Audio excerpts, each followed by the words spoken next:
Bueno, vamos a continuar con la siguiente clase. Nos quedamos hace 8 días viendo la oración modelo.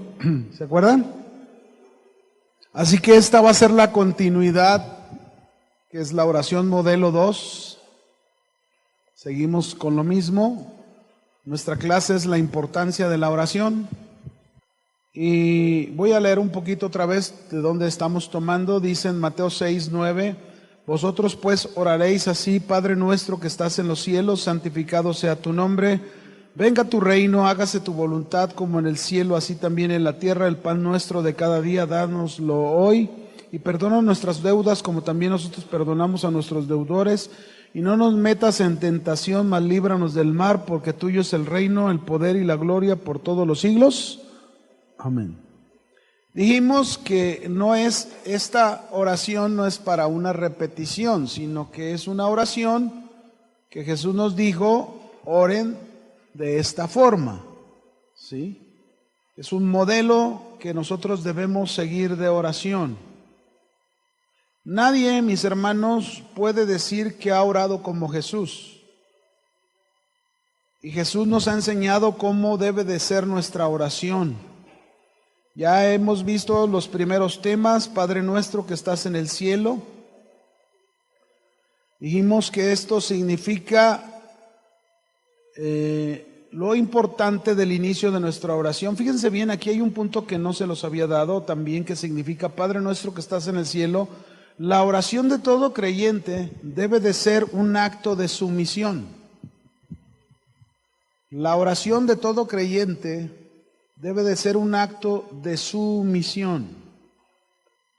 Cuando nosotros decimos Padre nuestro que estás en los cielos, fíjese bien, Padre nuestro, esto debe significar para nosotros al orar que vivimos sometidos a la voluntad de nuestro Padre.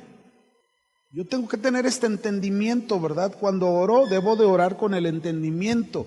Entonces, al orar, yo tengo que estar entendiendo que cuando estoy orando Padre nuestro, esto significa para mí que vivo sometido a la voluntad del Padre. Porque imagínense, vamos a pensar en este ejemplo en lo natural. Un hijo que es rebelde, nunca se somete a su padre, se va de la casa y un día cuando ocupa algo, viene con el padre, lo busca y le dice: Padre mío, cuando nunca se ha sometido a su padre. Hay muchos que así son.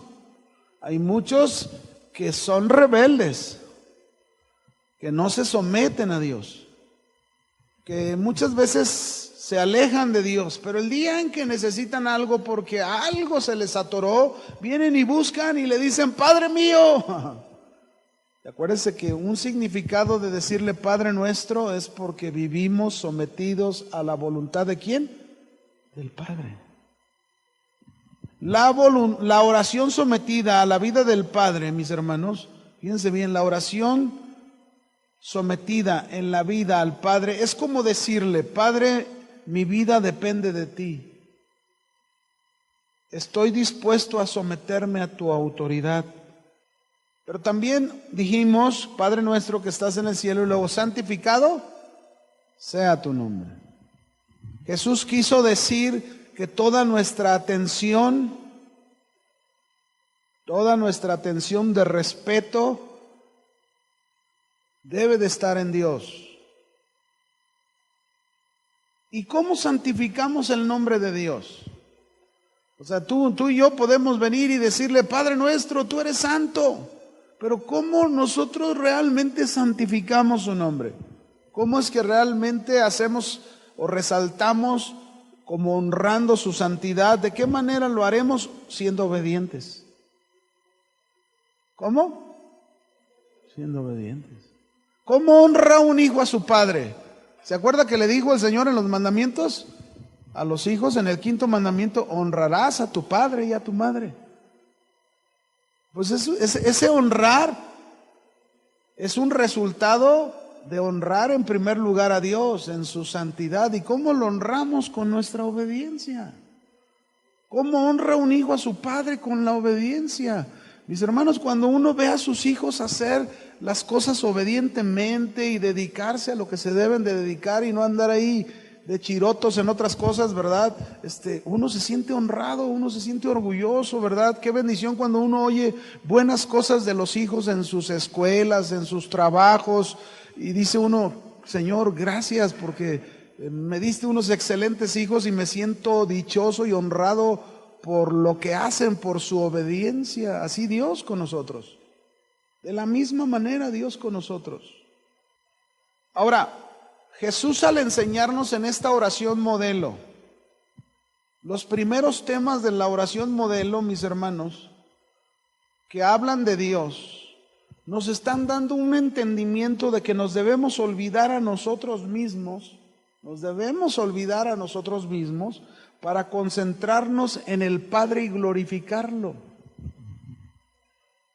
Porque comúnmente a veces somos muy arrebatados para llegar con Dios. A veces lo primero que llegamos, Señor, y sacas una lista, te pido por esto, te pido por esto, te pido por esto, te pido por esto otro. Y todo lo que le pides es tuyo. Como que nos volvemos un poquito egocéntricos, ¿no creen? ¿O no? Una vez cuentan una anécdota de Abraham Lincoln, ¿no? El presidente de los Estados Unidos. Y cuentan que un día una ancianita llegó a la oficina de él y no la dejaban entrar. Y entonces traía una bolsa así, media grande. Y entonces iban allá con Abraham Lincoln y le decían, Señor, es que hay una ancianita que quiere que la deje entrar y que insiste que la deje entrar. Y entonces él le dijo, bueno, déjala que pase, todo ya sea lo que vienen, puro pedir. Déjala que pase. Entonces entró la ancianita ahí y le dijo, a ver, siéntese, ya sé que todo el mundo, a ver, ¿qué quiere que yo haga por usted? ¿Qué quiere? Y entonces la ancianita se sentó y entonces sacó de su bolsita una jarra de chocolate y la puso así. Y luego sacó unas tacitas y le dijo, no, es que yo quería venir a darle gracias con un rico chocolate por todo lo que usted ha hecho por nosotros. Y le serví, no, estaba sorprendido Abraham Lincoln, dice, híjole, la primera vez que alguien viene no para pedirme, sino para ofrecerme algo. Así Dios, cuando alguien va y le dice, Padre nuestro, que estás en los cielos, realmente aplicándolo, olvidándote de ti para dirigirte a Dios, que tú lo necesitas. Dios, imagínese, dice, me agrada este hijo que no viene y me pide, viene y me ofrece. Porque somos bien pediches, o no me diga que no. ¿Sí o no? ¿Sí? Y a Dios le gusta que le pidamos, pero mis hermanos, también le gusta que sigamos un modelo como Jesús nos enseñó a orar. Amén. Que siempre le demos a Dios ese hacer las cosas de acuerdo precisamente a como Dios. Fíjese, por ejemplo, si nosotros vamos a ver la oración de Nehemías, por ejemplo, Nehemías capítulo 1, verso 2, si vemos la oración, vamos a ver cómo Nehemías le dio, en primer lugar, le dio su lugar a Dios. Antes de cualquier cosa que le iba a pedir, lo primero le dio su lugar a Dios. Lugar de respeto, de honor. Nehemías 1, verso 2. Está en la Biblia, en el Antiguo Testamento. ¿Lo tienen? Dice, y vino Ananí, uno de mis hermanos, con algunos varones de Judá, y le pregunté por los judíos que habían escapado, que habían quedado de la cautividad, y por Jerusalén, y me dijeron, el remanente, los que quedaron de la cautividad, ahí en la provincia, están en gran mal y afrenta, y el muro de Jerusalén está derribado, y sus puertas están quemadas a fuego. Y luego dice Nehemías, cuando oí estas palabras me senté y lloré e hice duelo por algunos días y ayuné y lloré delante del Dios de los cielos, y dije, antes de decir dije, quiero que vea la actitud de Nehemías. ¿En qué momento está pensando en él? ¿Está pensando en él? No. Él tenía un buen lugar, era el copero del rey, un sirviente del rey, una buena posición con el rey. Sin embargo, cuando oyó cómo estaba su pueblo, cuando oyó cómo estaba su ciudad, cuando oyó cómo estaban sus hermanos, le produjo tristeza en su corazón. Y él no estaba pensando en él estaba pensando en todos ellos. Lloré, hice duelo por algunos días, ayuné y oré a Dios delante del Dios de los cielos. Y mire cómo se dirige a Dios y le dije, te ruego, Dios, Dios de los cielos, fuerte, grande y temible, que guarda el pacto y la misericordia a los que le aman y guardan sus mandamientos. Vea cómo lo primero que hace es darle ese honor a Dios. Y eso es lo que se nos está enseñando en la oración modelo, que usted y yo, antes que nada, dale la gloria, dale el honor a Dios. Él es tu Padre, Él es el Dios Santo, que quiere que te acerques a Él en santidad. Ahí está ese Dios, pero ve cómo ellos nos enseñan en su oración, de qué manera nos debemos acercar a Dios. Otro ejemplo con Josafat, segunda de Crónicas, capítulo 20, versículo 4. Vamos a ver cómo Josafat también al orar, primero le da honor a Dios. Segunda de Crónicas, capítulo 20, verso 4. Cuando lo tengan me dicen, para explicarles algo antes de leer esto. ¿Ya lo tiene? Acuérdense que aquí se juntó un gran ejército, los amonitas, los moabitas, y venían contra él a la guerra. Era una enorme multitud. Dice, y se reunieron los de Judá para pedir socorro a Dios. ¿A quién buscaron para pedir socorro? A Dios. Y también de todas las ciudades de Judá vinieron a pedir ayuda a Dios. Entonces Josafat se puso en pie en la asamblea de Judá de Jerusalén, en la casa de Dios, delante del atrio nuevo, y dijo, vea cómo se dirige: Jehová Dios de nuestros padres, ¿no eres tú Dios en los cielos y tú tienes dominio sobre todos los reinos de las naciones?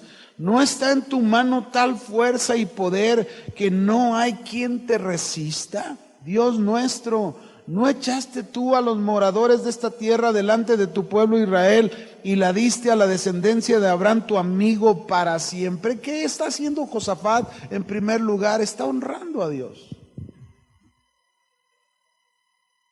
Así nosotros, mis hermanos, cuando oramos necesitamos aprender a darle ese respeto a Dios, ese honor a Dios antes que cualquier cosa. Antes que le menciones todos tus problemas, todas tus necesidades, todas tus luchas, ve y dale esa honra a Dios, dale ese honor a Dios como Dios se lo merece. Pero de verdad, de todo corazón.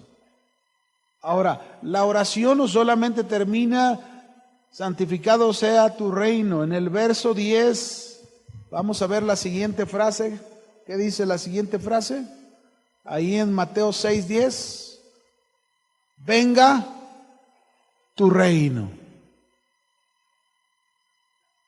Otro punto más que tiene que ver con Dios.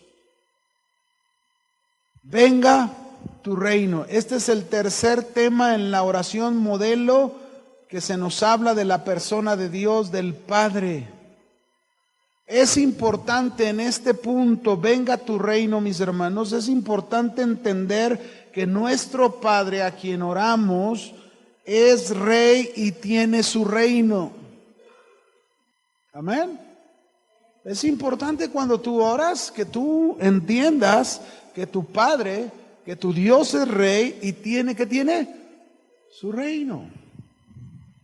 Por ejemplo, vamos a ver algunos textos que nos hablan de Dios como Rey. El Salmo capítulo 5, versículo 1 y 2. Ahí el salmista nos recuerda esto. Salmo 5, versículo 1 y 2. ¿Lo tenemos? Dice, escucha, oh Dios, mis palabras. Considera mi gemir. Está atento a la voz de mi clamor, Rey mío y Dios mío, porque a ti oraré. ¿Cómo se dirigió con Dios? Rey mío. Lo considera su Rey. Así nosotros debemos considerar también a nuestro Padre como nuestro Rey. Otro texto, Salmo capítulo 10, versículo 16. Aquí también se nos habla de Dios como un rey.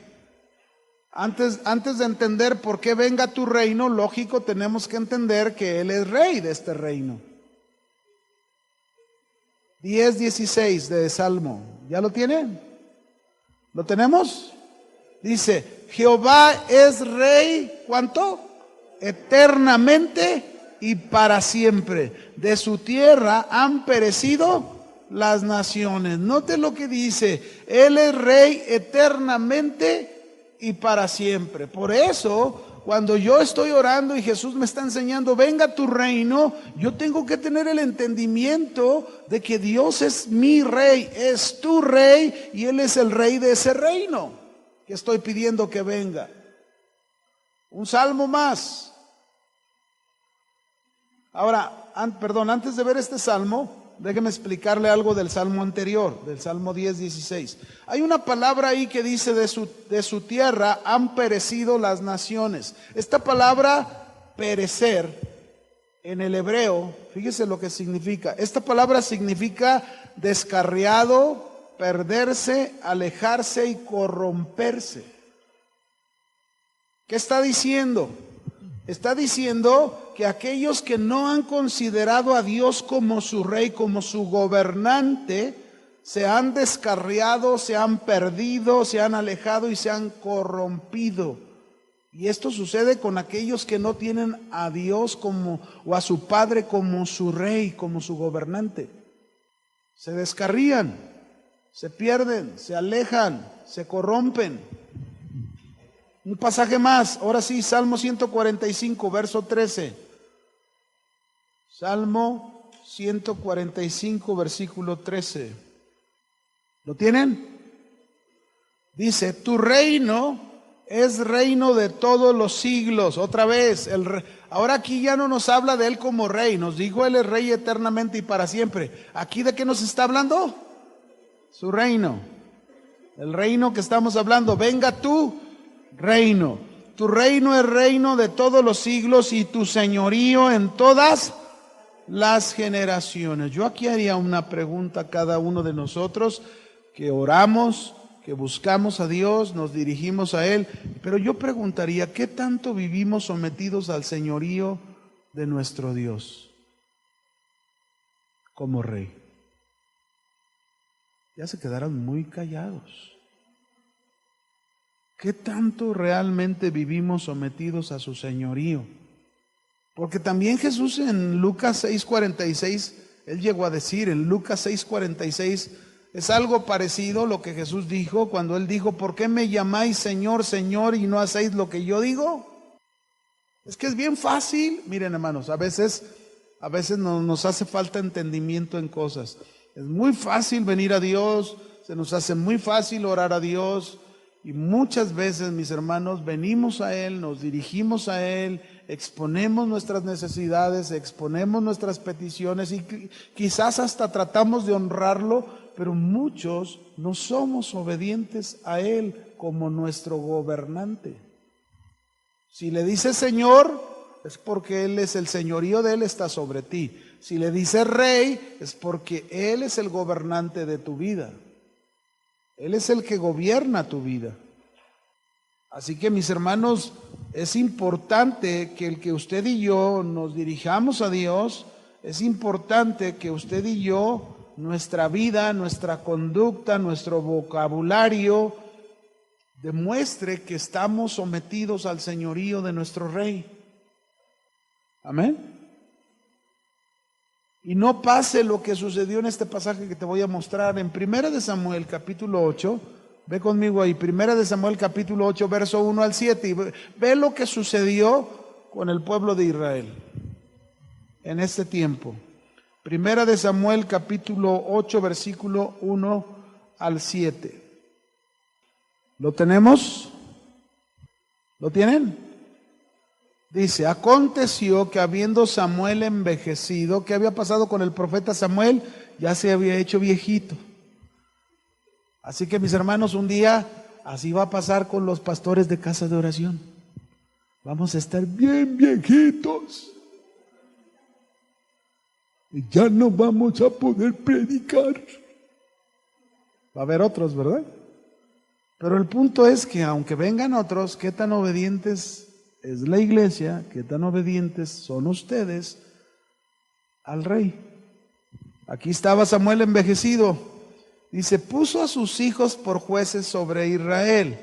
Y el nombre de su hijo primogénito fue Joel, y el nombre de su segundo hijo fue Abías. Y eran jueces en Berseba.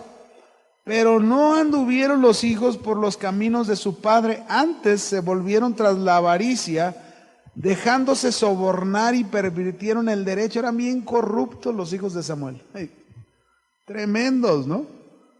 Entonces todos los ancianos de Israel se juntaron y vinieron a Rama para ver a Samuel y le dijeron, he aquí tú has envejecido y tus hijos no andan en tus caminos, por tanto constitúyenos ahora. ¿Qué le pidieron?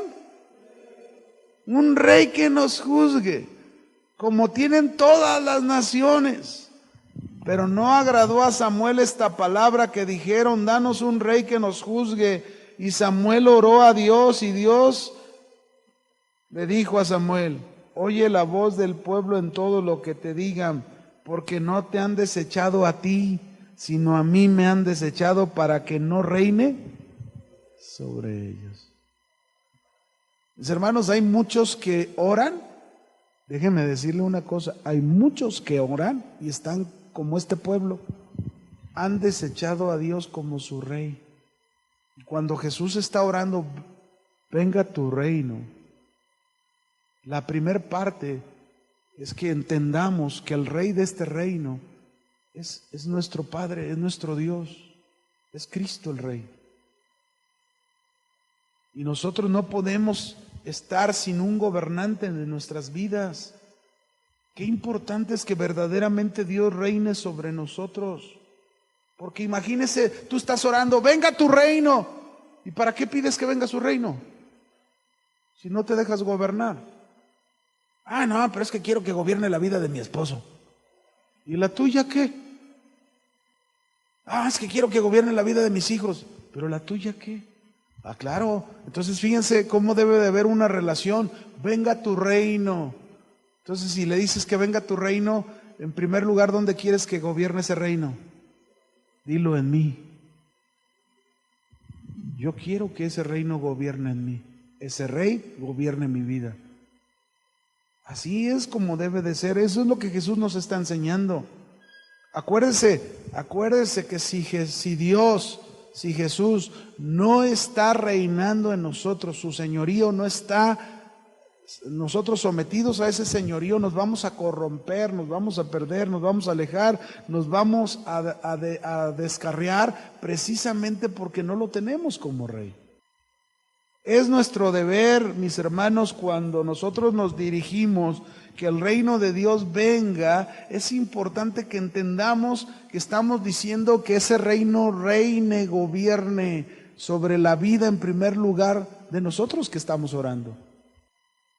Para que nosotros podamos pedir porque ese reino gobierne la vida de otros. Amén.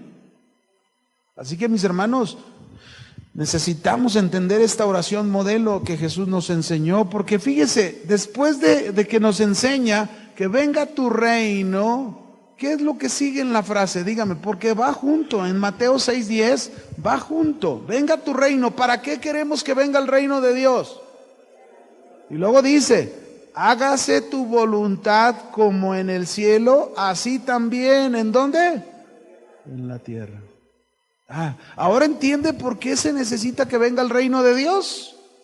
Porque solamente, escúcheme, solamente cuando dejamos establecer el reino de Dios en nuestro corazón, llegamos a ser capaces de hacer la voluntad de Dios aquí en la tierra como se hace allá en el cielo.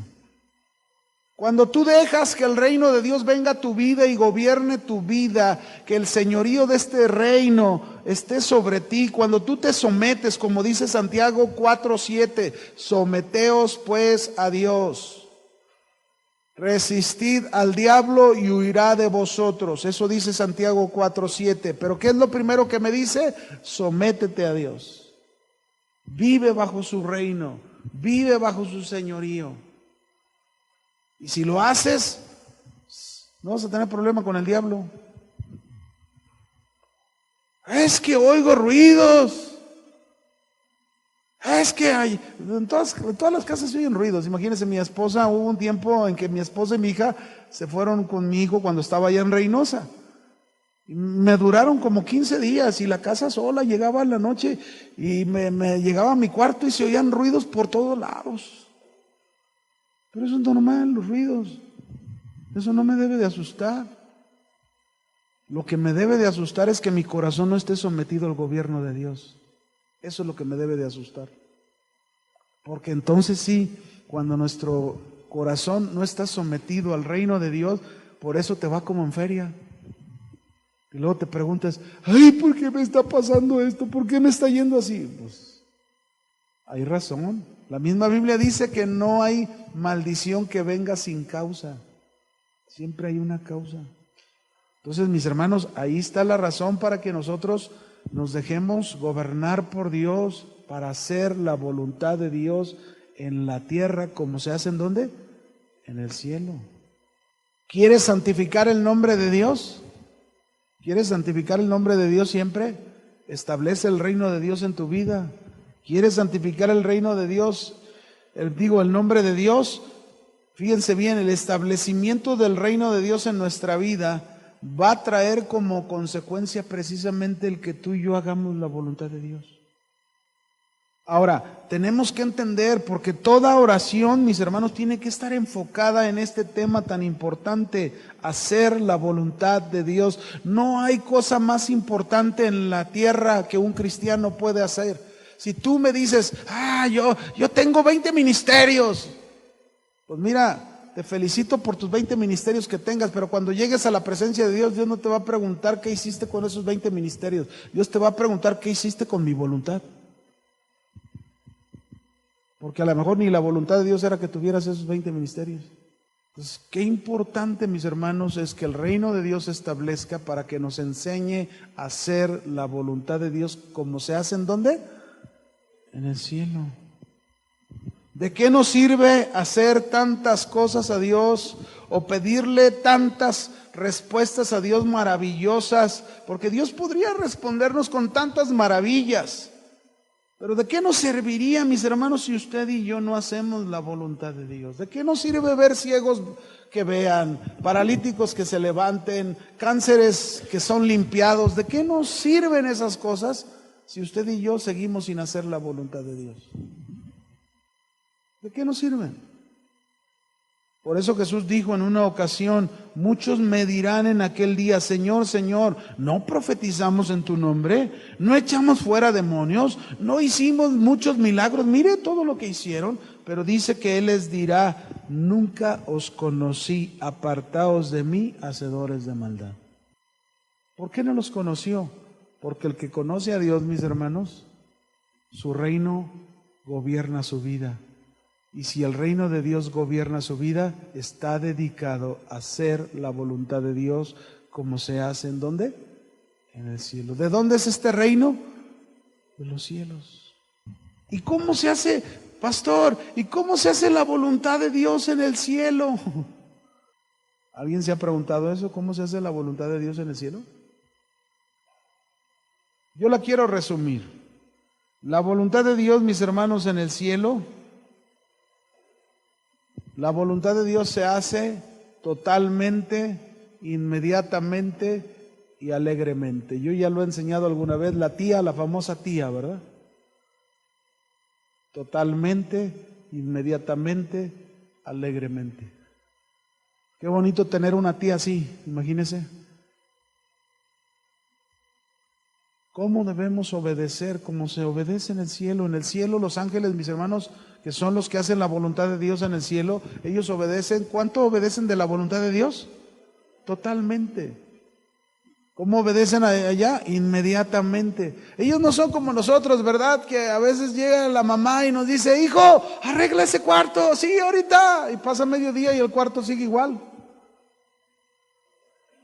Hijo, ya, por favor, arregla. Sí, ahorita, mamá. Y ya son las 9 de la noche y el cuarto sigue igual desde la mañana. No. Los ángeles en el cielo, mis hermanos, en cuanto se les da la orden, la obedecen totalmente y luego no se la piensan. Algunos todavía se la piensan. Algunos llegan y todavía, pastor, es la voluntad de Dios que deje a este hombre. Estamos unidos, pero no estamos casados. ¿Será la voluntad de Dios, hermanos? ¿Será la voluntad de Dios? No, ¿cómo va a ser la voluntad de Dios? Si la voluntad de Dios está muy clara en la palabra de Dios. La Biblia dice que si no estás casado, estás en una unión libre. ¿Cómo se le llama en la Biblia? Fornicación o adulterio. Así se le llama, o ¿qué otro nombre tiene? No hay opciones, hermanos. Ahí está en la palabra de Dios. Por eso es hacer la voluntad de Dios como se hace. En el cielo no hay así como aquí en la tierra. Aquí es donde hacemos un montón de desbarajuste porque vivimos en un cuerpo corrupto y no obedecemos ni totalmente ni inmediatamente. Y la otra es, ¿cómo se hace la voluntad de Dios? Alegremente. Eso es lo otro, la alegría de hacer la voluntad de Dios. Qué gusto me dio, hoy en la semana tuve una consejería. Esas consejerías me encantan, hermano. Una persona que en el pasado se equivocó, una persona que vinieron porque el hombre que pidió la consejería, pero ella estaba determinada a decir, yo ya no quiero continuar en esto.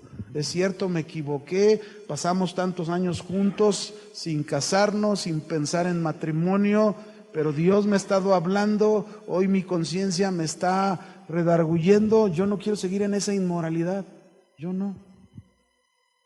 Entonces el Señor venía porque, pues es que, ¿qué podemos hacer? Pues ella te está diciendo qué deben de hacer. Ella no quiere ya continuar porque quiere agradar a Dios.